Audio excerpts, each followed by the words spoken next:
lad. Do you know where the afters is?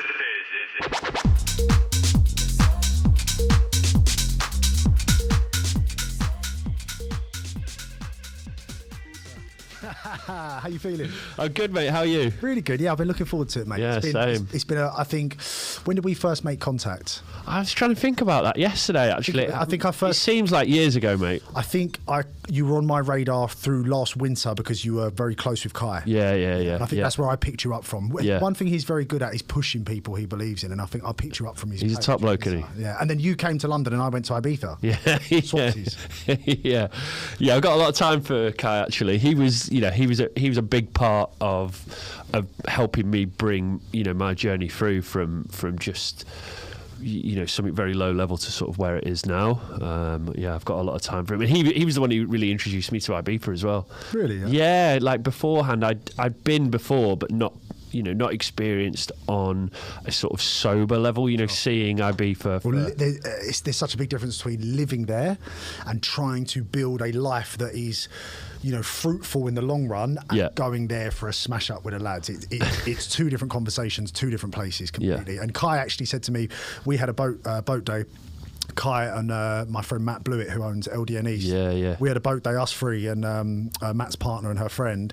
And Kai said to me, you're here for a different reason this year, Lewis. I can see it. And I was like, yeah, that's right. So, yeah, man, he's a good lad. He's a top lad. So, let's get into this. Straight into it. I mean, I've got a few questions written down here, but I think we're going to naturally go into this. Like, I think the first question is how have you ended up where you are? In terms of going from Celebrity Big Brother and being a TV star to now living in Ibiza as an online health coach and one-on-one PT. Like, how is that journey got to where it is? Let's start with the broad stroke questions. Shall we? Let's, how long have we got? So I think I played the hand I was dealt in life. Yeah. I got approached to do a show. I wasn't approached to do any of these shows because I was pals with the boys. It was often because I had an old flame, an ex-girlfriend, an old relationship was already on the show. Yeah.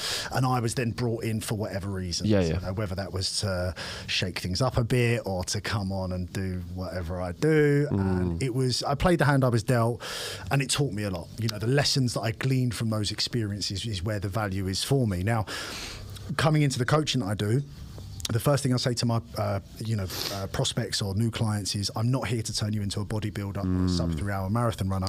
I'm here to help you find balance in your life and not take anything away. I still want all of my clients to enjoy the things that they enjoy. We all have vices. We all have things that we just love to do for the fun of it. Yep. But it's how you limit your exposure to these things as to whether they can help you or harm you. So I'm a balance coach, know, and I just help people enjoy themselves more through just doing some pretty basic things consistently over time. Absolutely. But I had a good run with all the TV and stuff. But after I did CBB, I was like, that's a show that means something to me. That's a show that I watched with my family, my girlfriends growing up. So when I got the chance to do that, I felt pretty good about it. I was like, wow, like that is actually something of note. After I did that, I was, I'd had my fill. I was ready to move on. I did get offered a couple of things. Celebs Go Dating, X on the Beach, but the money wasn't right. Simply because the offers that some of these shows put forward, it's great for the 6 weeks or 8 weeks that you're there, but that's not the commitment. The commitment is 6 to 12 months after the show airs, you're in the thick of it, and you are the topic of conversation. Unless you're squeaky clean, that can be a labour of love or a labour of whatever you want to call it. So for me, the money wasn't right, and I'm glad it wasn't because I moved on. Yeah. Now, we said something, we had a brief conversation yesterday of which we had to pull back. We were going into We said something about being on the waiting list. If you leave a relationship or if you start a new career as you've done so gracefully, you're on the waiting list for 18 months. You don't just rock up and slip through the back, you got to wait. So the sooner I got on with that, the sooner I've arrived at where I am now. And I'm glad I didn't keep taking these shows. I've got a lot of people that are in my sort of extended circle that do these shows, and they're kind of doing nothing, twiddling their thumbs, and then once a year they get a call up. Then their life's great and amazing. They're on the move. They've got a bit of dough again. Like, you know, they're back relevant again, and then they just fade for 8 to 9 months until they're dusted off of the shelf and called back to the front lines again. And I was just like, that just didn't seem like the kind of existence that was going to be healthy for me, you know. So I try and so now with my coaching, I think one of the things that I really love about it, and it validates me, it gives me reason, it gives me purpose, is because I get the chance to turn a lot of the mistakes that I made, and boy, did I make a few of those bad boys. We all make. And to help other people with it. So I fucking love that. So I think that's so admirable from you, is like being able to sort of quit while you're ahead, but see the reasons why. Do you know what I mean? Like for me in my career, and Jackie as well, who unfortunately isn't here today. He's living it up in Dubai. You know, we both stopped our DJ careers at a time when there was still, you know, potentially a lot to give, but for reasons that we see beyond that. Do you know what I mean? So exactly like what you just said there with your career is, you know, in that celebrity eye, you know, there was still a little bits pulling you off. I knew for a long time that I wasn't happy doing what I was doing. The hardest thing about what I was doing is that I had no respect for myself. I wasn't bringing any value to anyone apart from myself. So it wasn't like a turning point where I was like, oh, right, I don't want to do this anymore. It had been going on for a long time where I wasn't happy. I wasn't looking after myself. I was not, you know, of sound mind. So after CBB, that was a appropriate chapter to close that book on. With your transition from the DJing, from, you know, the heady heights that you did achieve, and the change that you made, was that like an epiphany where one day, I think I heard a story, again, following your socials, you went to the studio once for 3 days, came out with no tune. Was there, which, you know, I you know what was going on there. I heard that, brother. However, was there a point, was there a moment, or was it like time after time being like, I can't really keep this up, this is not good, and then just eventually making the decision? Or was it like, right, this has to stop now? How did it work? No, I think it was a lot of Monday depression, you know, saying, oh, not this again. Yeah, the cycle.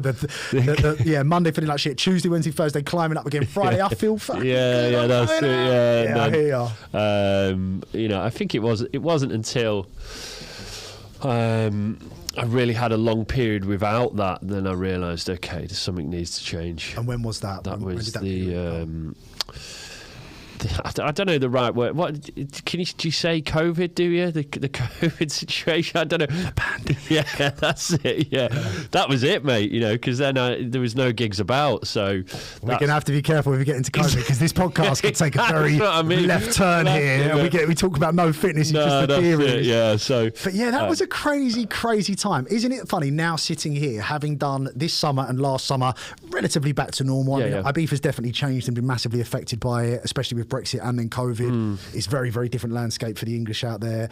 But what a mad time. And to be, you know, you still see people wearing masks and things. I know. And it's just, it's almost one of those things where you've just got to pick it up, put it to one side and just get on with your life, because there's no making sense of it. Yeah. There is no heads or tails of that situation. Yeah. It's just... It is what it is, yeah. Well, it is what it is. And for me, I made it was a blessing in disguise.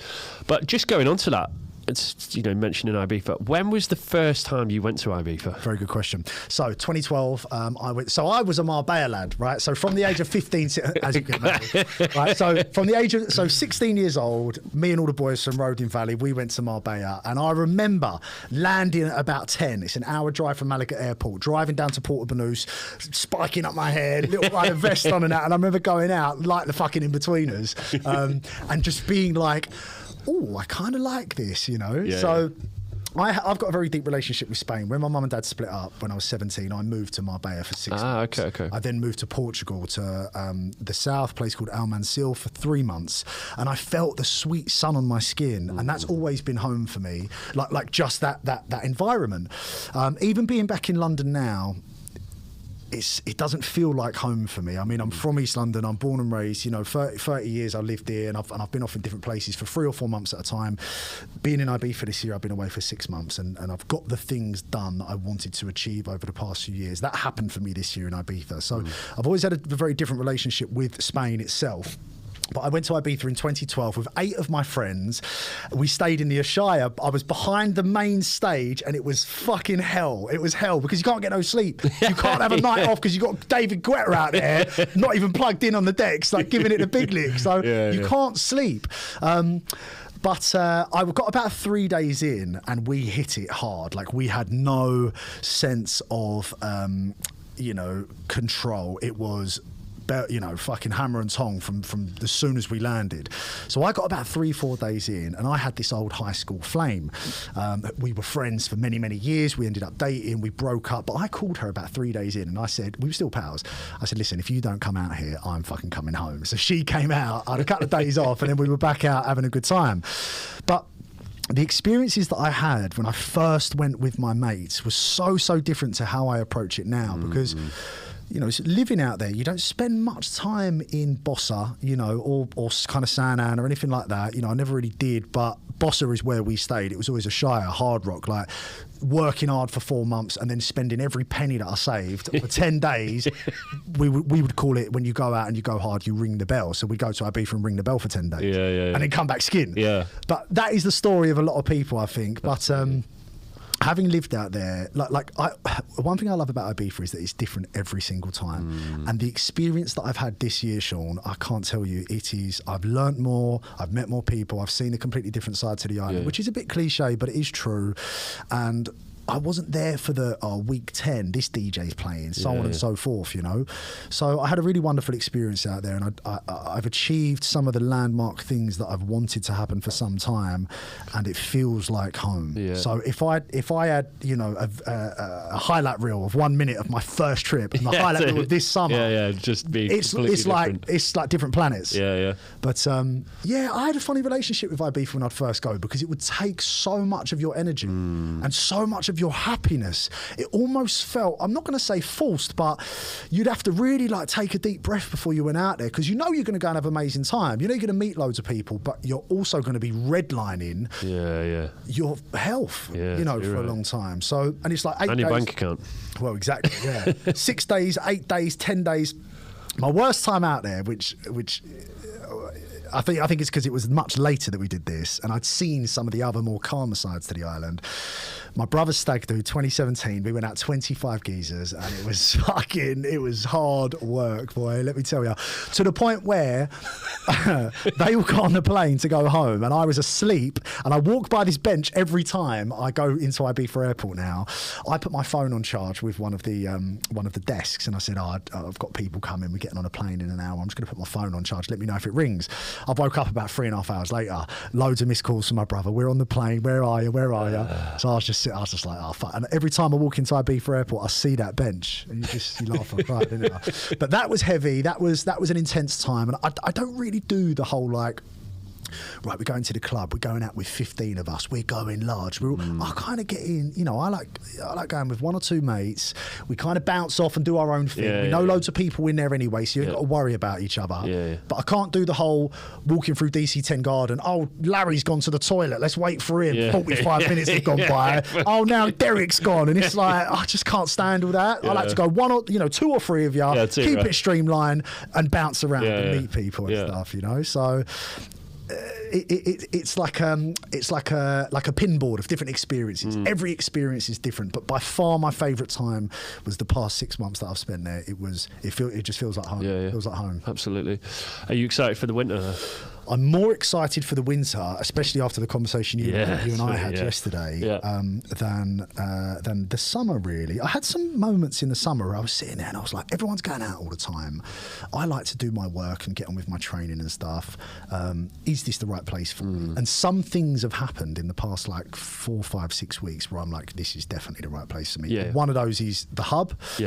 Working at the Hub, which is incredible space near Gertrudis, co-working space. Brilliant. Just amazing. It was like the missing piece of the puzzle for me. I've actually had some really good things happen with work in the past 4 weeks, as you and I discussed, because of having somewhere to go and just do the work. Now, the conversation that you and I had yesterday you mentioned that the winter in Ibiza, you've got so much work done, and we're both in agreement because there's not much else to do apart from the thing you're meant to be doing. Whereas in summer, there's loads of shit to do. So I'm really, really looking forward to it, and I feel like this winter is going to yield some pretty fucking heavy. Results. I'm excited for you, mate. I'm looking forward. I'm really excited for you. Yeah.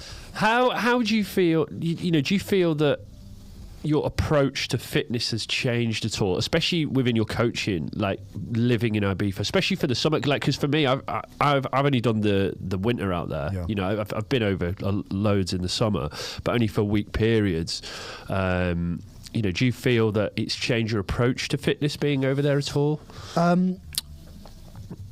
Yes and no. I mean, actually, the biggest thing that I've had happen to me this summer, fitness-wise, is actually here in London. I went to one of my friends introduced me to a guy called Angus who runs a studio called Lift, and essentially, it's very much a gymnastics model. You know, it's extremely based around how synchronized your body is from the tip of your toe to the top of your head or tips of your fingers.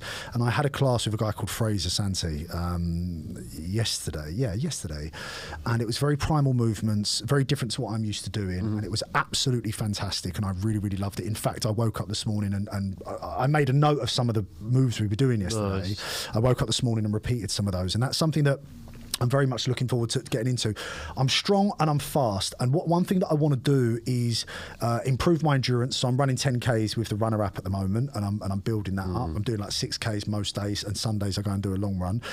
But I want to be more synchronized. I've always liked looking at a male gymnast and seeing strength with softness in a way, like not like just incredible bodies, but just loose and just calm. And I think that's the fucking thing. So anyway, this guy Angus, if anyone's in London or they're around the Shoreditch area, there's a studio called Lift. Make sure you get in. I'll have to check that out. 40 quid for 3 classes, which is buttons. I mean, think how much you go and spend on a fucking pub or Deliveroo. 40 quid, 3 classes change your life. So highly recommend that.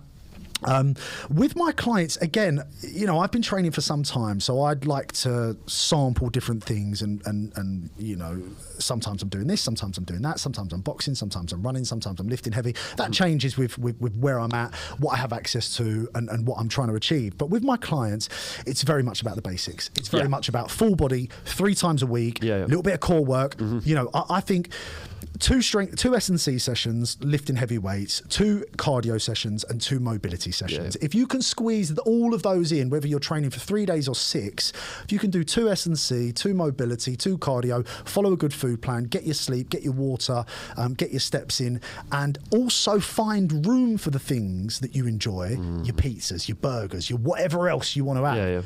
If you've got 3 meals a day, that's 21 meals a week, you can have 3 or 4 meals based on flavour. It's that 80-20.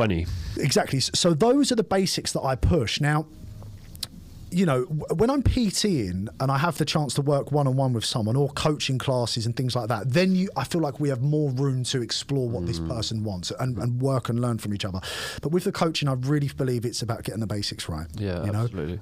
I think a lot of us get so caught up on like having to go to the gym. It's like we have to do this, we have to do that. Where for a lot of us, especially I remember for me when I was starting back on my journey, it wasn't the fact that I was doing one specific thing. It's just that I was moving more than I was before. The step count's a big one. Yeah, absolutely. I feel like if you have a triangle of the necessities of well-being, actual training, lifting weights is like the real top of it. You're real top of it. The most fundamental thing is sleep, water, food. And then you've got things like your step count, your fasting, your intermittent fasting, things like that. You don't have to go to the gym to be fit, happy, and healthy. You do need to work your core, and that's about just staying upright and good posture. So I do it terribly. But definitely, like working your glutes, having some ability to hold yourself in position, and one thing a lot of people don't realise is that when you do weights, you feel confident. When you sprint, you feel confident. When you do mobility and yoga, that calms you. There's an emotion attached to that, and it's not just sitting there thinking about the spirituality of life. It's actually like letting your body have space within itself. So I think getting your food, getting your sleep, getting your steps, and stretching, that is way more important than doing like heavy fucking squats and deadlifts 5 days a week. There's a place for everything, but if you're on a fat loss journey, which is what I coach, your diet is what you need to focus on. Your sleep is what you need to focus on. Once you've got those things locked in, then you can start thinking. Then you can look to evolve. Yeah. Exactly. But it's the real, it's 10% of your pie. Yeah, and I think on that mobility, I've been doing this is the only stretching I do, but I do this 10-minute mobility stretching video. All you need. And I've followed the same video every day now since I pretty much started, I mean, give or take, 1-2 days. The music's awful on it, and but it's like a meditation for me now. Good. Like I go through that process of it every day, and it's like the music, and it's like I just forget about like everything, just there's power in repetition. There's real power in repetition, and you can access a meditative state through a 10-minute stretch, or like one thing I've been doing, because before the hub I was working in cafes, or I was going to Passion in San Jose, and I'd arrive, I'd put my headphones in, I'd play like this gamma wave, like this, and I'd read one chapter, and even if it was a short chapter, I would only read one, because once I've read that chapter, I now have single point focus, because I've been reading these words and creating an image in my head. I'm not looking at Instagram. I'm not WhatsApping. I'm sat there. I'm not listening to the traffic. I have the sound in my ears, and I'm reading one chapter. Yeah. One chapter makes 1 point, so I have 1 point a day that I focus on, and it gives me that single point focus. Then I put that down. Then I write affirmations, what I'm trying to do, who I'm trying to be. I write obstacles, goals, intentions, all of these things down. It takes about 10-15 minutes. By the time I've done that, I've honed my mind from a distracted state into a single point focus. I've then also projected the version of myself that I want to be, and I've affirmed that to myself, and then I get on with my work. So that is my meditative process, and that takes all of 20-30 minutes. But if I don't do that for a week, or if I had 10 days in Ibiza where I didn't do that, which believe me, I had fucking 10 days where I didn't do that, right? Of course. Then that would give me something. And actually, I have a book here that I'm going to give to you after. I tried to go to a shop to get you one, but it wasn't there. It's called Stillness is the Key. So I'm about halfway through this. I'm going to give you this book. I'm going to get another one. But the whole point of this book is a still lake holds clear water. Okay, if me and you are standing by a lake, we throw a big rock in it. It kicks up the bottom. Now, if you've got problems going in your life, you've got depression, you've got anxiety, you've got this fucking geezer's giving you ag, whatever. Sometimes you just got to let it lie. And you've got to give it 3 days or 5 days. So we can't just keep going in there trying to get the rock. You're going to kick more of the mud up. So the whole point is a still lake holds clear water. I love that. You can think through that. So having your 10-minute stretch, that's just letting it fucking lie. Me doing my one chapter, whatever. It's just letting all this noise around you just chill. Then you do your work. Because for me, like if you'd asked me that just 5 years ago, probably 3 years ago, I was so reactive back then. Do you know what I mean? I'd been like, no way, there's no way I could possibly do that. How do you mean? Explain that. As in, I would always react first. Do you know what I mean? To what? If there was a problem? Yes. You would be like, well, I'm going to control this. Yeah. Whereas now, exactly that, just taking that step back and just thinking about it before. Yeah, and that is... There was something in this book. It's about Napoleon, and it says he would have like a block on his mail that would come to him, because he would say 90% of these fucking problems that my army and my troops are bringing me, they just sort themselves out in 2 or 3 days. So if I'm opening every letter and I'm reading and I'm right, you got to do this, you got to do that, I'm often going to add more silt, more dust being kicked up off the bottom. So he would say, I want a 2-week delay on anything that's important, and if it's really important, a month. And these problems will sort themselves out. I love that. Not always, but perhaps we've gone off tangent a little bit, but having your meditative process, having your single point focus before you do your day is fucking key, especially if you run your own business. If you're rolling up to a sales office or whatever, you've got people around you, other people getting on with their work, that can kick you into the fact that you've got to work. If you're running your own business and you're out at a weekend, you've got a bird, you've got your fucking family, all this stuff going on, and then you've got to sit down at your desk and do your work. There's a lot of shit going on. It is, yeah. So you need to be able to fucking zone that shit out, whether that's a run, whether that's 50 push-ups, whether that's an ice bath, or whatever it happens to be. If you can zone that stuff out, get your single point focus, do your meditative process, and then do your work, you are going to be a sharp blade cutting down that tree. Yeah. And that's something. So I've got this book, Stillness is the Key. I think it's James Clear. No. James Clear's he did that. Atomic Habits. Ryan Holiday. What I was going to ask you then actually is, what have you got top 3 books?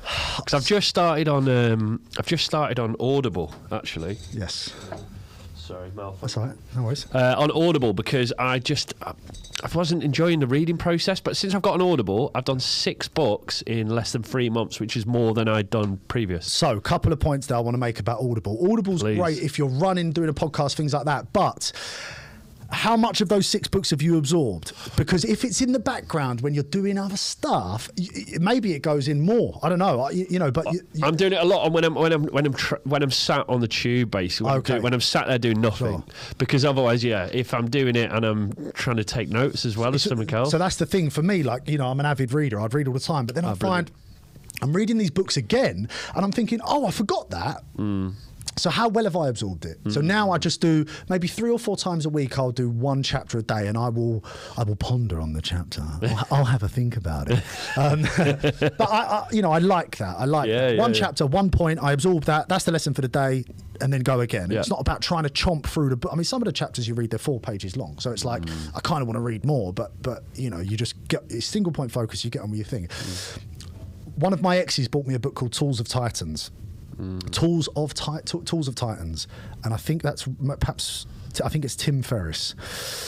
There's 300 or 400 interviews in there, quick fire interviews with people like Arnold Schwarzenegger, Peter Thiel, really amazing people, and it covers health, wealth, and happiness, or healthy, wealthy, and wise. I think that's the 3. Early to bed, early to rise makes a man healthy, wealthy. I love that. I love that. I heard that not so long ago. Ain't that the truth? So true, man. You guys, early to bed, early to rise makes a man healthy, happy, and wise. And these are the 3 segments of the book, and it's essentially. This guy does podcasts. It's essentially hundreds of these podcasts. We seek value from people. All you need is a couple of good mentors in life. Well, this is like 600 amazing people in their chosen fields, and 3 pages on them. So it will have like real bullet points, and it will say to these people, what's your favorite book, what's your favorite podcast, what's your favorite quote. Real quick fire chapter. Really interesting. Tools of Titans. Definitely a big one. Stillness is the key for me is massive, because I have a highly cognitive, overactive brain. So learning to pump the brakes helps. Yeah. I wish you'd asked me this question yesterday, so I could have had a think about the books. But it's okay. I've just ordered. My most recent order is Robert Greene. I ordered this yesterday. It's 4 books I've ordered. It's like 30 quid off Amazon, right? Amazing. And I cannot wait to get into these books. I followed Robert Greene for a long time. He's an amazing man. I think he was Ryan Holiday's mentor, or Ryan Holiday was his assistant, who's then gone on to become an even bigger publisher than him. So he's got the sauce, the geezer. So the 48 Laws of Power. It's banned in prisons, this book, because it's Machiavellian. Do you know about? No. So Machiavelli, I think his name's Machiavelli, but the saying is being Machiavellian or Machiavellian. Anyway, I butchered that. It was a Venetian prince, and there was a book called The Prince, and this guy was basically a master manipulator of people, and so Robert Greene touts about this Machiavellian nature to get what you want. Okay, so he's got 4 books I'm going to read. One is called 48 Laws of Power. The other is called The Art of War. Then there's one, The Art of Seduction. I know Sun Tzu's got an Art of War, but I think it's the War of Art. Is it the War of Art? Robert Pressfield. Right, Pressfield. Yeah, for creators, that. Brilliant book. That would be, I would say, Tools of Titans. Brilliant book. For what I've read so far, Tools of Titans, Stillness is the Key. Is it Stephen Pressfield? Stephen Pressfield. That's it, yeah. What did I say? I don't think. Stephen Pressfield, and The War of Art. But I digress. So Robert Greene has The Art of Seduction. Yeah. Something about the concise rules of war or power. Anyway, seduction, power, war, and the 48 Laws of Power. And these books are banned in prisons because people just like seduce the guards, or they fucking, and they just get what they want. So I'm really looking forward to reading those guys. We'll do another podcast after you've read that. Hopefully I'll be able to hypnotise you and stuff. So let's bring it back to IB for a little bit. How have you found balancing? Obviously what IBFA's known for, the party scene, and running a business and focusing on your mental and physical health. I had two halves. The Ibiza this year was a game of two halves for me. I had the first half where I was living in Calabasa. I was connected with a party with some lads from England that I knew, and I was DJing on a Sunday at Wiki Woo. And it was like 7 till 9, my set, sunset set. It was really beautiful. It was like vocal house, and then we'd go into the back room and we'd start really going for it. Yeah. And I was finding myself waking up on Mondays. Well, if I was waking up, if I didn't sleep, just tired and frustrated. And I let that run its course. And I was having a good time. I mean, I've been banging that drum for a long time. I was having a good time. Well, I was active, let's say. Yeah. I was definitely active. Whether I was really... Well, here's the thing. You've got pleasure and you've got joy. Pleasure is very easy to come by, but often leaves you with a sour taste in your mouth. And joy is something that takes time, but fills you up from your belly, you know what I mean, up to your heart. So... it was a very pleasurable few months, but there wasn't much joy there. Okay, I moved from Calabasa to Santa Gertrudis. I'm lucky enough to know Santa Gertrudis because I spent some time there last year. One of my best friends in the world has lived there before, and she often would say, go to this cafe, go to this restaurant, places like that. So Santa Gertrudis is a place in the real centre of the island. There's a lot of families there. I think the Olympics spent some money when they had it in Spain or whatever. There's like horse riding academies, football academies there. Families send their kids to school there. It actually gets busier in September because a lot of the families go away for July and August, rent their villas out, and then come back in September. So Gertrudis works in the opposite way to the rest of the island, and it gets quiet in summer and busier through winter because it's families. So I moved to Gertrudis with a wonderful woman who had me in her house. I was renting a room from a woman called Isabel Moore, who's a wonderful designer. She's got a shop at Las Dalias as well. Really, really lovely soul. And I got there July. I wasn't allowed anyone to come over. Not allowed anyone to stay in the room. So I had that, which is a bit of a godsend as well. Yeah, of course. And from July onwards, my whole experience changed. It was a different place. I decided to stop DJing and partying with these guys. 3 days later, I broke my collarbone. So the list of options that I had to engage with each day became dramatically smaller. Therefore, I just did those things with more gusto and fucking charisma, and that was like walking. Like 2 days later, I was going on 2-3 hour hikes. I was like, listen, I'm having an amazing time. I don't need an operation, so I'm not going back to the UK. I'm gonna fucking make this happen. They told me 4 months for my collarbone, and I'm out there doing classes now. I'm out there doing primal movements. I did 2 One Rebel classes since the past 2 days. So I got active, I got moving with it. And I couldn't have written down a better process for me to go through this summer to end up with where I am now. It was like getting all of the old exhaust fumes out and getting rid of the fucking bullshit, and then thinking, well, I've been here 3 months now. Do I want to mirror those 3 months with the next 3 months? I was like, do I fuck? So I just completely dropped everything. Like, one thing about me is if I make a decision, I don't fucking care if I've promised you I'm going to DJ for the next month or so. If it's not serving my joy, I'm going to pull that plug. So it ruffled a few feathers, but you've got to put yourself first. It is what it is, of course. You've got to, especially when it comes to, your... Well, just waking up tired on a Monday, man, that's not for me, mate. But I think you've got to go through that process, especially, in Ibiza, Well, don't get me wrong, I had a fucking great time. I met a lot of people. I met some really, really lovely people. There's one particular woman I met called Patricia, who's one of the managers at Wiki Woo. And, I'm so grateful for the people that I met through that experience and through that time.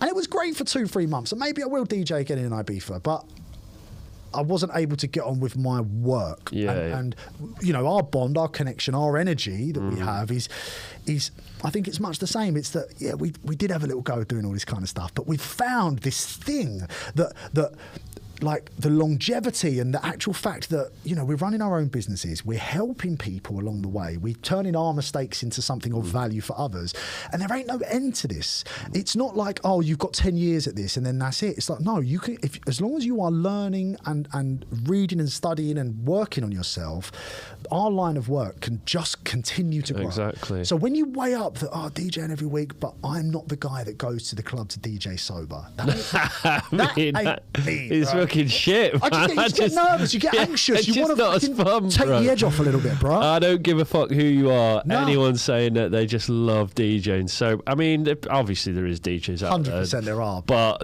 I was not one of them. Takes a special breed. Fucking weirdo, mate. but that's just not me, you know. And you've got to play to your strengths. You know, you've got one of the things you've got. There was a saying that I heard, which I absolutely love. Your level of success is directly linked to how honest you can be about yourself without taking it personally.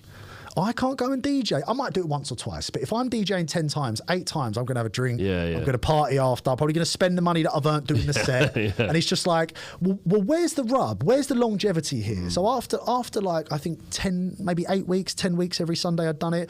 Again, had a great time.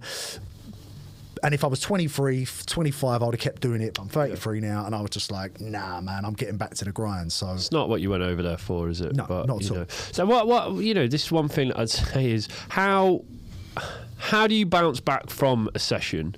Like, and what's the difference between how you do it now than maybe what you did, 5-10 years ago? Very good question. So if I go out and I party and do the other things, one of the things is I will struggle to sleep. I will get home and I'll kind of be sitting there, and unless I've, so you've got to have some food, you've got to have lots of water, but also having things like creatine. I'm going to say this, but this is not advice for anyone to follow, because having hot baths and hot saunas, on a session, unless you are, well, not on a session, but after, like, I'll lay in bed, I'll have a shower, lay in bed, chill for a little bit, and then later in the day, if I can't still sleep, then I think, right, I need to increase my blood flow, so I will have a hot bath, whether that's a salt bath or not, drink loads and loads of water, and I find that relaxes the tension in your body. You get lots of blood flow. You might sweat a little bit out as well, and then you get in bed and you have a really, really good sleep. One thing that I do not do is I don't engage in negative thoughts if I am on a downer from a session, because your one responsibility is to be comfortable, is to be hydrated, is to fuel your body and get some fucking sleep. Don't try and solve problems if you're on the back end of a bender. Don't try and call your fucking bird. Don't try and make life-changing decisions. Or anyone's bird. Just chill the fuck out. Just drink some water. Get a banana in your body, in your belly. I've always got like probiotics or sauerkraut at home, or like fermented kimchi. So having some kimchi. I'm just thinking. I've got like direct from your thoughts to the mic. I've just been all over it at the moment. I've got about $5 in kimchi the fridge. Bangs, boy. It's so good, man. But having it's all to do with your gut. If you've got fucking cocaine and MDMA and you've got fucking shit in your gut and you're trying to eat and you need to give it the tools. So definitely increasing your blood flow, but you've got to be careful out there, because you get something called blood pooling. I'm used to hot and cold exposure. I'm used to pushing my body to the limits. So if I get in a hot bath, I'm not going to pass out. Whereas there are people out there that you've got to be careful with this, guys. But having a hot bath, increasing your blood flow, breathing, relaxing. Whereas back in the day, I think I'd probably try and have a joint and order a pizza. You know what I mean? So then it's like, right, well, that 1-2 day hangover is now 5 days that you are paying for. So actually, I don't do any of that. I think having some eggs, a banana, a bit of honey, some sauerkraut or kimchi, having a hot bath, drinking loads of water, getting some sunlight as well, But sleep, man. Sleep, Gotta get that sleep, boy. Yeah, that's pretty good advice, actually. I'll tell you my one golden rule, my fucking one golden rule. I never, ever in a million years do 2 nights on the spin. If you, and I know people do, and that's fine. People can do that shit. That's cool. For me, I ain't got breaks. So if I'm going out, I'm going to go out and I'm going to have a good time, and I'll call you in a week. I'm not fucking coming out.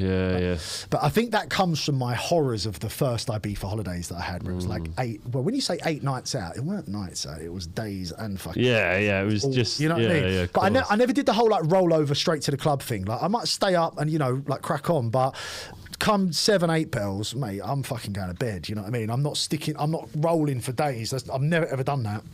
And then especially going back out again, I think, why are you going out again? Like, like go out once, smash it, and then maybe you want to go to the afters and send it, cool. But once you're done, you're done. Go home and go to sleep. Yeah. I just feel like you're rolling the dice. It's risky business if you're doing like, oh yeah, fucking 2-3 nights on a spin. I ain't slept, mate. I think fucking hell, geez, go to bed. I've done it. I've turned up to gigs. Have you? Oh, do you know what? 3 days. I've still up. When I was on Towie, I'd had turned up to a few PAs before where I hadn't slept. You know what I mean? But this was, listen, I was 23. I was having a good time, mate. Do you know? I was gonna ask you actually this at the first, but we got. Did you do any acting when you was younger? Is that something that you wanted to? Did you want to be on TV? So I did. I mean, I suppose as a young man, I wanted to be validated in my existence. You know. But my first touch of like that was I modelled. I modelled for Premiere. You are a handsome guy, man. Thanks, babes. got some kimchi back there for you as well. So I modelled for Premiere when I was like 17 to 19, and actually. I noticed a big reaction to some of my ex-girlfriends when they found out I was doing it. So I was like, ooh, I like it. so going on that, oh my God, he's doing something new. He's you know, this kind of wayward young man found himself in the groove of grace. So like, I kind of enjoyed that. So I think, yeah, man, you know, I've always... Well, I'm not much of a show off, but I do love boasting. No, that's a joke, by the way. It used to be true. But no, again, I played the hand I was dealt. These things happened to come my way. I didn't approach Towie in any way. You know, they approached me because of the relationships that I'd had. I did go to an acting school in Islington when I was young. I've always had a thing for the arts. I've always been pretty sentimental about arts, painting, music, books, you know, literature. I've always just loved it. You know, I've loved the human condition. So getting the chance to go on and do that, I think for me, if I could give my younger self some more advice, it would be to stick to your guns and do you. Like sitting here as a 33-year-old man, I know that whatever sauce I have is mine, and it's my mixture, and it's unique, and some people like it and some people don't, and that's okay with me. Whereas before, I wanted to be the fucking in crowd. You fucking, you know what I mean? So, and I did that, and I was like, this is one-dimensional as fuck. There's no depth to this. Peace out. And then I joined the waiting list to start my new life. 18 months, 2 years, and then I was, you know, then I was in. Yes, as a young man, I definitely sought that, you know. I think it's an incredible life. You know, it's a wicked experience. I've enjoyed it. I've definitely enjoyed it. How do you feel that like that benefits you coaching? Like especially what you just said there, instead of like, because ego is such a thing, especially for young men. I mean, you know, for so many, you know, people. For me, I had a massive ego problem. You know, do you think that helps you with your coaching? With my therapist? One thing we laughed at, we chuckled at, was God complex, low self-esteem. You know, and it's like. One of the things that I've always had is because of my love for literature and you know, watching movies and shows and things like that, and just paying attention to the structure of language and doing sales. Obviously, I used to do sales when I was younger. Is I've always had the ability to string a sentence together. And the bad thing about that is that I've always been able to talk myself an extra 20% than what I have, you know, whether that's talking to a girl, talking to a job. You know, I've always been able to sell myself beyond my capabilities. Whereas now, you know, having been aware of that for some time, now it's very important that I'm consistent with my clients, I do my work, and I actually turn up and I deliver. That's why I keep my stuff basic, because I could talk to them about calisthenics and fucking doing all this stuff, but I just keep the basics. And that's something that in some of the meetings that I went to after I come off of TV and I had to kind of go inwards and do a little bit of work, there was an analogy drawn of a ladder, and if you propped up a ladder against the building and the rungs were 10 feet apart, you won't go anywhere. Which is essentially taking huge, grandiose steps in life. I've been on Celebrity Big Brother, or I've done this, that, which is all well and good, and people think is great. But if you're not taking the small steps, you know, looking after yourself, paying your fucking bills, doing your taxes, things like that, these are the things that will gradually take you somewhere over time. So learning to take those small steps instead of spinning the story, as it were, was something that I found as probably one of my most valuable lessons. So doing the coaching, I can inspire these people, and the reason I can do it is because I'm talking from my experience. You know, and that's something that I love to do. You know, whether it's public speaking or talking with someone or connecting with someone. when I was doing the show, I would make some jokes on the show before on Towie where no one would get it apart from the people behind the camera. So I was like, so I kind of had to play down some of that stuff, you know. Brilliant. So yeah, being in a place where I can express myself and talk with my clients, and I say to my clients, I say, listen, I'm a certain flavour, you know what I mean? I'm really going to try and connect with you. Some people are going to like that, some people aren't. But my clients are my pals, and we really get into it, you know. We really get into it. So I think having that sales experience, having that confidence of public speaking and things like that is a massive, massive benefit. However, being cautious of your ability to talk and your ability to sell and doing the work underneath that, that's the magic sauce, you know? It's never let me down apart from when I haven't been doing the work. Yeah. Because I've always been able to talk myself into things. But these days, it's much more about doing the work. You know, I'll take a month off social media if I feel that I need to work on myself, you know? So yeah, man, again, just getting the basics right. Yeah. I think what you said a good point there as well about coaching. It is so important to have that connection with your client, you know, and make sure they feel it as well, because otherwise it just doesn't work. I think people know what to do to look after themselves, but they have so much stuff going on in their life that actually to be selfish, and I don't mean the last slice of cake or the last fucking fag out of the packet, whatever. I'm talking about being of yourself, developing your skills, and understanding that if you level up, your whole life improves. So outsourcing that, and listen, all of the meal plans, all of the workout plans that we give, people can fucking Google them. Yeah, of course. But it's our experience. Yeah, of course. And here's the thing. There's, you know, this coaching industry is becoming more and more prevalent because one, it's a great job to do. Two, people are cottoning onto it a bit more. Like the clients are understanding that you can get massive results here for a fraction of the price you'd pay for a PT. Yeah.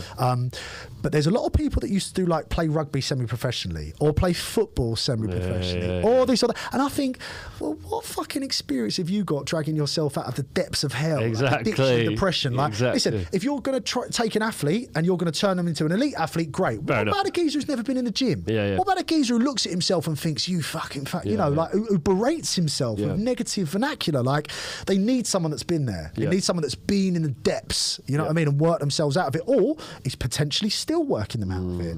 You know, the knowledge that we have about coaching and the human condition, there might be a couple of bits, but the majority of it, we ain't invented it. We've not invented it. This is what we've learned from other people, and we merely stand on the shoulders of giants. So all we're doing is passing the information on that we've learned that's helped us. Clearly it's helped us. That's why people sign up, and we're passing it on to you guys. So I think that's what's different about the coaching that we do and the connection that we have. Is because I look across the room and I've got admiration for your journey. Yeah, absolutely. And that's something that I am trying to replicate in myself. And I think the 5% of people out there that are already sick athletes and are trying to become much, much better athletes, amazing, do your work. But that's not 95% of the population.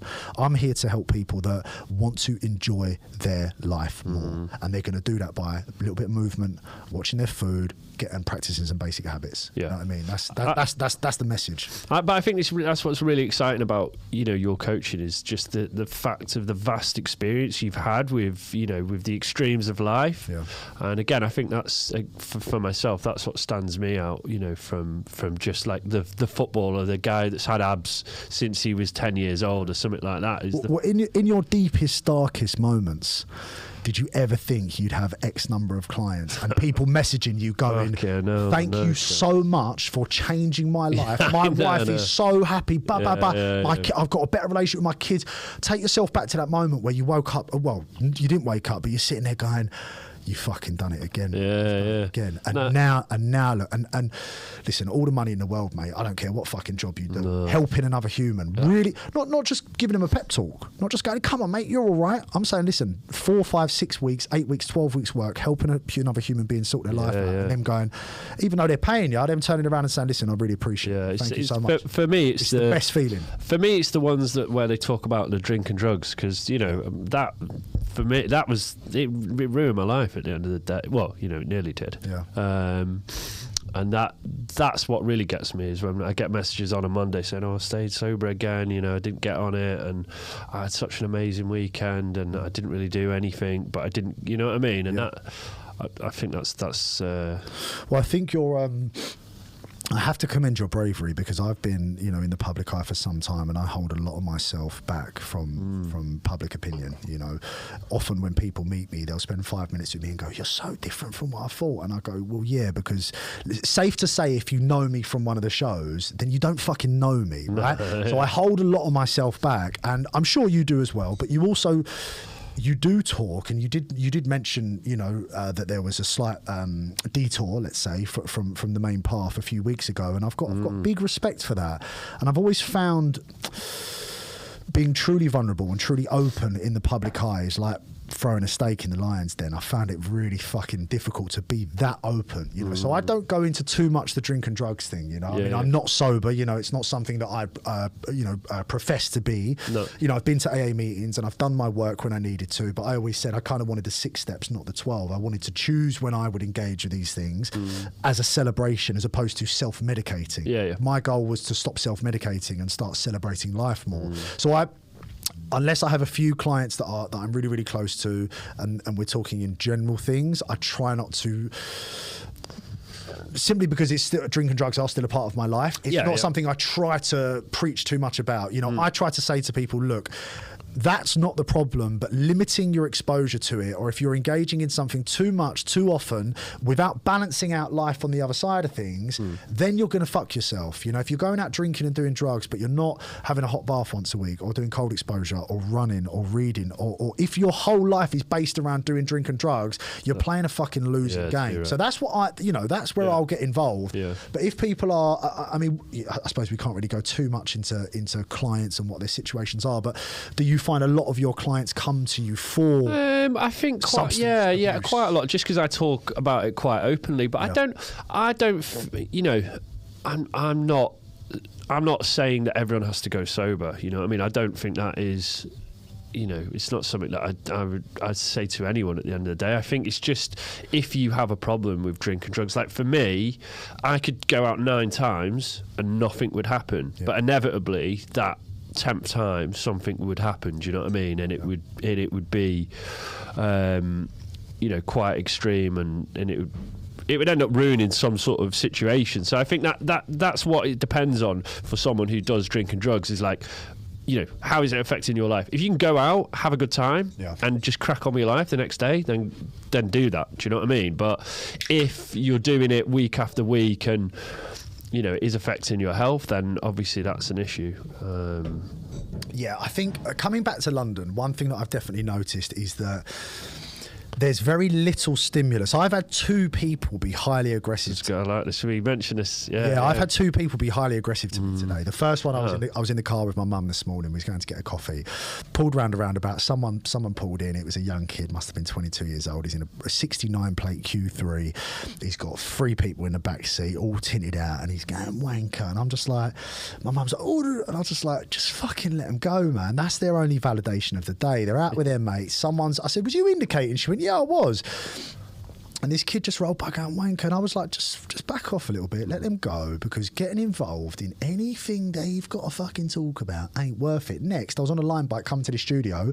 I popped to Boots quickly, and I'm ringing the bell going up this market road. I'm ding, ding, you know, some kids turned around and gone, bruv, shut up. I was like, I had my headphones in, so I kind of kept ringing it, and then I've turned around as I got a little bit further up, and they're both standing there looking like this, and his mate's going, yeah, coming in, and I'm like, that is an understimulated population, right? They go to work, bro, whatever.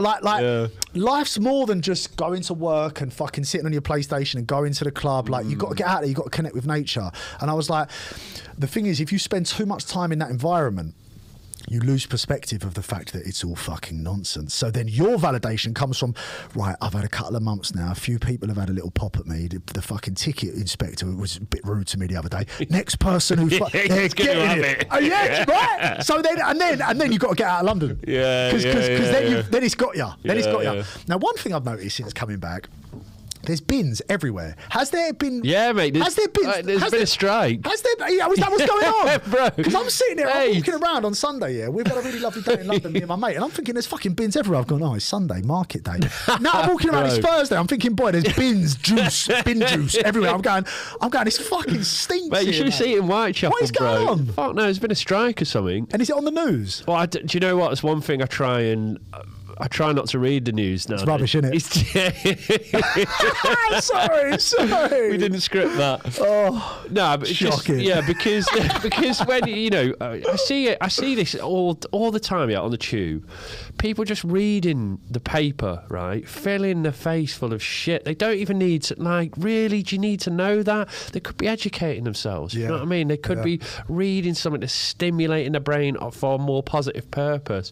So I don't read the paper or the news for that reason. Yeah. But I do know there's a bin strike going on, and it's just been crazy. I've just noticed it. A few of my friends from my beef, how's London? And I'm like, it's smelly, man. It stinks here. Bins everywhere. And everyone's like, what? I'm like, yeah, I don't know. I said to my mum, I was like, hey, is there anything going on with the bin? She was like, oh, I don't know. She fucking lives in Chigwell. You know what I mean? She's like, oh, I don't know. But yeah, I've been wanting to ask someone about it. I'm like, what the fuck? Because it's like, I'm walking through Broadway Market now. There's at every lamppost. How distant? 3 meters apart? Lampposts are distance normally 3 to 4 meters. I'm talking. There's 12 bin bags at every one. Yeah. So it's like, I don't know if they've sorted it because if someone's watching this could be aired in March or something. And people are like, what? So London's definitely got a real energy about it now. Here's a concept that's been forming in my mind. This has been a vague shape. I'm going to try and carve this out now. If you want to connect with yourself, or if you want relief from your daily grind in Ibiza, you go to the beach and you have a dip. Doesn't matter if it's cold, doesn't matter if it's nighttime, you go to the beach and you have a dip. Doesn't matter if anyone else is there. You drive to the beach, or you walk through the woods, or you go and sit in at the Croissant Show, and you in the middle of Dalt Villa, and you watch people walk by, or whatever. There's ways to have that meditative process. I think the only way that people have that space in London, in the city, is when they meet up with their friends. Okay, and that is your beach. That is your watching the sunset. You meet up with your mates and you smash a few pints, and then the noise is calmer. I think, or you go to a class, or you go and have a PT session, or you go to the gym, but. Just this whole thing of getting on the train all the time, and especially where the bins are just fucking everywhere at the minute, it's just naughty gigs. And I just, normally I go away for 3-4 months, and normally when I come home from my adventures, it's because I actually need to. I've run out of money, or something's happened, or I've got to come back for something. Whereas this time now, I was torn away from what I was doing, and the crescendo is just happening of progress and substance in my days, and I've been torn away from it. So now I'm here. I'm like, this stinks. I can't wait to get back. But is it making you feel that Ibiza is going to be your home base? Do you feel 100%? I've always wanted to think of it as that, but after being there this summer, I know that's where I want to be. I know that I can have a good life there. One thing I love about Ibiza is that every single person you meet there has left something behind in search of something more, and they're interesting fuckers, mate. They're all different. Everyone's different to you. Everyone's got their own story. Everyone's different, but they're adventurers, man. They are conquistadors. They are in search of something, And I've made some of my best friends, some fascinating people this summer. And it's made me realise some of the people that normally I'd come home and ring, I'm actually like, do you know what? I don't know if I'm going to get involved in that. I mean, listen, I'm lucky enough where I've got 5 really close friends, and I've got 2 brothers, so my circle isn't massive anyway. Back here, so I'm more happy to see this as a temporary place as opposed to kind of getting too comfy right now. I'm looking forward to getting on that plane again. Yeah, for sure. Yeah, I think Ibiza, when you go and look at it from a different perspective, from not just going out. I'm surprised you've not spent summer there. Yeah, well, the problem is for me was going to be because when I first knew you, it was you were living there, knocking about the pie, and I just kind of thought that was where It basically. London, it was moving to. I've just obviously moved back to London, which you've just completely burst the bubble with those. Well, here's the thing. That's the bin. Here's the thing. Listen, leave my bins alone. No, here's the thing. Yeah, listen. That's my opinion. No. That doesn't mean anything for anyone else. And you've got to bear in mind, Sean, I fucking lived this since I was a kid, man. I've been here since I was a kid. I'm walking around the streets. I think I've been on this street 500,000 times. Yeah. There's no new experiences here for me. Nah, so that's just my opinion. That's not. I'm not saying, oh well, fuck this place. That's not my game. For me, that's my experience. You know. I think for me, it was London because. Business-wise, it just felt right. Plus, I live with my brother. I'm really close with Liam and my partner as well. Like, you know, for her, it wouldn't have made sense for her to move to Ibiza because she just got. My happiest time ever in London was in my last relationship when it first started, and I was living in Hampstead, and we had about 3 months of blissful London living, and to be in London with a partner, it's different to being in London single. Really different experience, you know? But the thing is, where we moved purposely where I did, because it's literally 5 minutes in a taxi to City Airport, which in the winter is the only place that flies to Ibiza. City is amazing. Right, I was joking with my mate Joyce out in Ibiza about flying City, baby. You know what I'm saying? It's so good. By the way, if you are ever flying in and out, you know, of Ibiza, and you're flying to Stansted, you're flying to Heathrow, whatever. So long. Yeah, well, you pay your 20-30 quid extra. It's never that, but the whole experience is much better. I went to got to Ibiza Airport, and you know, normally you walk up to where the Burger King is. It's like any Spanish airport, you've got to smash a BK on the way through. Yeah. It's like your last hurrah. Yeah. And it's normally like gate 11, gate 15. Yeah. Flying City is gate 01. I was like, oh, stush, I like it.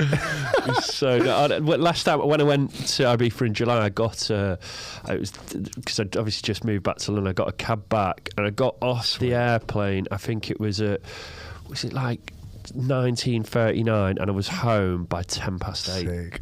I mean, one thing that I hate doing, and this is again purely because I've just done it so many times, is when I get the Central Line back to Woodford, Chigwell, where I'm from, and I go by Stratford and I leave London, and I'm like, oh, this feels like retreat from the adventures. So I stayed with my mate in Queen's Park for the first 3 days. You know, I was like, right, City Airport straight over to Queen's Park. I might as well have gone Heathrow. It's the same fucking distance. But actually coming back and landing and being in London, I loved. I just hate kind of coming back from the big world and then going back to Essex sometimes, you know. Okay, so what's the plans for you now? Like, what does the future look like? So, currently I am in what I would call a flow state. I've got a book that I would really love to write, and it's called The 12 Labours of Love and Life, and the last chapter is flow state, and there's a bonus 13th chapter which I can't remember the name of. But all of these lessons that we learn, whether you're focusing on your physical health, your financial literacy, your shadow work, whatever you want to call it, and then you get into a flow state. So right now, as the conversations we've had about the work, the business, how things have gone since being at the hub, I would consider myself in a flow state, and it feels really good. Now, normally, when you have substance issues, if you feel really low, you're at risk. If you feel really high, you're at risk. So it's like the magic's in the middle. So the plan now is to keep putting one foot in front of the other, keep doing what I'm doing. I feel completely inspired by you, by the conversations that we've had and where you're at. And I'm somewhat jealous of your Ibiza winter work that you've had. And I'm looking forward to... I'm looking forward to getting that done and being like... you know what I mean? Like, so it's one foot in front of the other. Yeah, mate. It's much of the same, and it's Monday to Friday fucking work, 9 till 6, 9 till 7, Monday to Friday work, Saturday, Sunday spend some time with some good people doing some beautiful shit, rinse and repeat. That's the plan. So back to Ibiza. I've got a few retreats that I coach at. I am looking to start a podcast soon, and so there's some things that I need to get on with, but I'm really looking forward to the space and the peace and the quiet and almost like the vacuum of like Ibiza winter. You know, there's not much resistance socially to like get on with your stuff. Running in Ibiza in the winter is just unreal because the temperature is perfect. Yeah. The roads are empty. Of course. You know, from like November and February, March, them 3 months are just The best run I've ever I'm done. really looking forward to just being there. There's just some of the routines, just some of the daily things that I've got going on. Like, you know, even like I've got this little playlist that I play when I wake up in the morning or I'm cooking dinner, and that I just love that. And then there's a little cafe that I go to called Piccadilly, and there's a woman there called Jasmine who's lovely, and I like having a conversation with her in the mornings. And, you know, then going to the hub and all the people that you've got there, and I just really, really look forward to it. I feel like I would definitely like to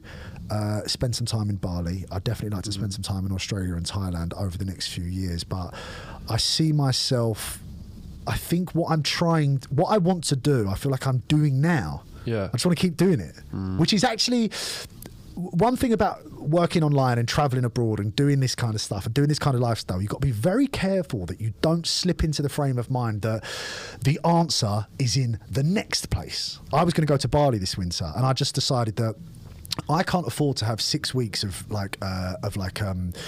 getting my bearings again. Yeah. Having never been there, Yeah. you know, even like last year when I went to Ibiza and where I'm sitting now, I know it like the back of my hand. You know, I don't need to use Google Maps when I'm driving somewhere. I know exactly where I'm going for my coffee, my food, my shopping, the recipes that I make. It's quite cool that though, when you know that about Fucking Ibiza, amazing, man. But I look forward to doing that in other places, but I don't have 6 weeks spare right now. I can't interrupt my flow state to go and fuck around in Bali. Yeah, I think you're going to absolutely smash it in Ibiza. So I'm really looking forward to it. Well, you're obviously going to come and stay with me. Absolutely, mate. Perhaps we can jump on my podcast next time. Yeah, absolutely. We'll just say all of this stuff again. It'd be great. Even better this time. Yeah. So I've got one last question. Yes. What's the one thing that you couldn't live without? Fuck. The one thing that I couldn't live without. Perspective. It's the one tattoo that I've got, and I've got some more that I want to get. But to me, that's a very important thing because my brain is firing off 15 different conversation patterns right now. This has been an abstract. So we've gone off tangent, baby. There's a speech by Al Pacino, and it's in Any Given Sunday, and it's called Inches, and he says life is the 6 feet in front of our face, and the self-improvement game is about clawing an inch from there, and over 50 years that works out to be miles, you know. But having perspective of what's in front of you, these guys that were screaming at me because I was ringing my bell in a busy market street. You got that on video. There, and he went, bruv, shut up. I was like, ring, and he will come in, bruv. Fuck off, mate. But their perspective is poor because he's obviously got something going on, and he's probably quite irritable, whether he's been working, and someone rings a bell and he turns around and his mode of operandus, his decision making leads him to say, fucking shut up, bruv. Whereas just like, well, chill out, mate. You know what I mean? I'm riding a bike up a busy street. So the one thing the thing that's always kept me going, one foot in front of the other, is because it's a big fucking world out there. It's a massive world out there. You got a problem with your missus, stop arguing, let the dust settle, fuck off and go somewhere else. You got a problem with your business, you got a problem with yourself. It's a big world out there. So the answers to life are running and reading, because running, if you can learn to run and push yourself to absolute fucking failure and keep going, you learn to be the master of yourself. Absolutely. Your discipline, you learn to push, and that's something meditative for us, right? Doesn't matter how fast you run, how hard you run, it's getting to that point where you want to quit and just leaning past it a little bit more every time. That's that you learn a skill there. And reading, because there's been billions of people that have lived before us. There is no new problem that you can have. There is not a new problem you can have. If your perspective is poor, you think, this is unique to me. I'm the only drug addict in the world. I'm the only one who's cheated on my bird. I'm the only one who's got fired. That's poor perspective. You got to zoom out. You got to realise, well, hold on a minute. There's fucking billions of people that have lived before me. This problem's been had before. In fact, your specific recipe of unique ingredients of your fuckery, someone's probably had that before. Or you can find two people that have had similar problems and find the answer through their writings. And that's why it's important to study, have a mentor, and write your things out. You never know who you're going to help. So reading, because there's no new problem you can have. Someone's already had it, solved it, and written about it in a book. And if your perspective is correct, you will learn that the answers aren't out there. The answers are inside. Now, living in London, living in a city can be a very, very difficult place to live. It's a big world out there. Get out there, meet people, be brave, trust in yourself, and just fucking go for it. Love man. that, mate. You've got to have perspective. You've got to have the right... If you've got a problem right in front of you, you've got to zoom out a bit. Yeah. You know what I mean? So that's the one thing. The one thing that's kept me going in my life is perspective. Yeah. You know? I love that, bro. Nice one. Sweet. Just want to say, mate. Yeah, just want to. Yeah, so nice. I just want to say, thanks for taking your time, mate. It's you've got a very inspirational story. Thank you, mate. Something that I always think myself is that really anything is possible. Do you know what I mean? For anyone, like, you can live an incredible story, and no matter which way your like journey takes you, there's always other opportunities to do completely new, incredible things. 100%. And I feel like with all the opportunities you have in the world, you've got to be aware of external validation. And actually, no matter what goes on around you, you need to get good sleep. You need to train, you need to eat well, and you need to just have an interest in the world around you. Yeah. You know, don't get too honed in on these external things, you know, which you and I had it through TV, you had it through DJing, you feel like the fucking captain of the universe. But if you ain't running, reading, staying hydrated, it's not going to last forever. No. So you can do anything you put your mind to in a 5-year period, but make sure you're doing the basics along Absolutely. the way, you know, and you'll be good. You'll be all right. But having just recently met you, I mean, for anyone that doesn't know, me and Sean are big fans of each other.